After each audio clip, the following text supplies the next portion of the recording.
بسم اللہ الرحمن الرحیم۔ میں گواہی دیتا ہوں کہ اللہ کے سوا کوئی عبادت کے لائق نہیں، وہ اکیلا ہے، اس کا کوئی شریک نہیں، اور میں گواہی دیتا ہوں کہ حضرت محمد مصطفیٰ صلی اللہ علیہ وآلہ وسلم اللہ کے خاص بندے اور اس کے رسول ہیں۔ ناظرین، آج کی اس ویڈیو کے اندر ہم ایک مجرب اور بہت ہی پاورفل وظیفے کے بارے میں سنیں گے، تو اس ویڈیو کو آخر تک لازمی دیکھ لیجئے۔ اس وظیفے کی بہت زیادہ برکتیں ہیں، بہت زیادہ فائدے ہیں، تو ان میں سے سب سے پہلے میں آپ کو کچھ فائدے بتاؤں گا، پھر آپ کو بتاؤں گا کہ وہ وظیفہ کون سا ہے اور کس طرح یہ وظیفہ ہم نے کرنا ہے۔ جو تنگ دست ہے اس کی تنگ دستی ختم ہو جائے گی، جو پریشان حال ہے اس کی پریشانیاں ختم ہو جائیں گی، جو مصیبتوں مشکلات میں گھرا ہوا ہے اللہ پاک اس کی مصیبتیں بھی دور فرما دے گا۔ جس کا کاروبار میں نقصان ہو رہا ہے وہ اس وظیفے کو کرے، اس کے کاروبار میں برکت ہوگی اور اس کے رزق میں اضافہ ہوگا۔ اس وظیفے کو کرنے والا انشاءاللہ عز و جل خوشحال زندگی گزارے گا۔ اس وظیفے کو کرنے سے مال و دولت میں اضافہ ہوتا جاتا ہے اور مال و دولت دن بہ دن بڑھتا جائے گا۔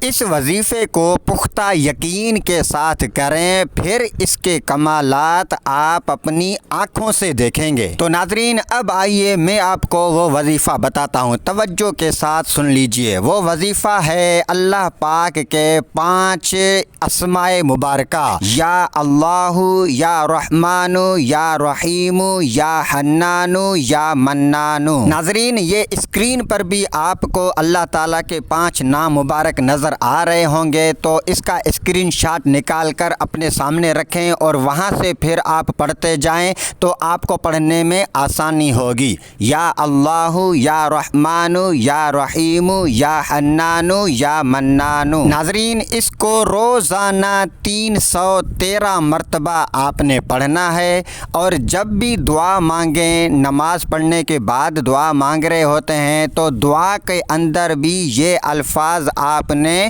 بولنے ہیں۔ درود پاک پڑھ لیجئے، صلی اللہ علی محمد صلی اللہ علیہ وآلہ وسلم۔ تو ناظرین، یقیناً یہ ویڈیو آپ کو پسند آئی ہوگی، تو ویڈیو کو لائک بھی کر دیجئے اور ایک اچھا سا پیارا سا کمنٹ کر کے ہماری حوصلہ افزائی فرما دیجئے۔ اللہم صلی علی سیدنا و مولانا محمد عدد ما فی علم اللہ صلاۃ دائمۃ بدوام ملک اللہ۔